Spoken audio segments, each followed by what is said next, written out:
Doctors பேஷண்ட்டுக்கிட்ட அவங்களுக்கு வயிறில் ஒரு surgery பண்ணியிருக்காங்க, மைனரோ மேஜரோ. பண்ணதுக்கப்புறம் நெக்ஸ்ட் டே மார்னிங் கேட்குற ஃபஸ்ட்டு கேள்வி, என்னப்பா கேஸ் பாஸ் ஆச்சா அப்படின்னு கேட்குறதான். உங்களை எம்பாரஸ் பண்ணுறதுக்காக அது கேட்குறதே கிடையாது. That's a good sign. எப்படின்னு கேட்குறீங்களா? ஃபுல் வீடியோ பாருங்கள். I'm doctor Maruthuraj, general and minimal access surgeon. Gas pass பண்ணுறது அப்படின்றது ரொம்பவே ஒரு குட் சைன் தான்.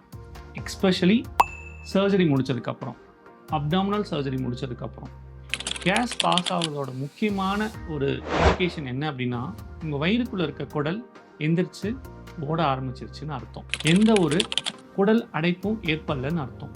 குடலில் எந்த விதமான இன்ஃபெக்ஷனும் ஏற்படலன்னு அர்த்தம். கேஸ் பாஸ் பண்ணுறது ரெக்கவரியில் ரொம்ப இம்பார்ட்டண்டான ஒரு ஃபேஸ். டாக்டர் உங்ககிட்ட கேஸ் பாஸ் ஆயிடுச்சான்னு கேட்டால் தயவு செஞ்சு எம்பாரஸ் ஆகாதீங்க, வெட்கப்படாதீங்க.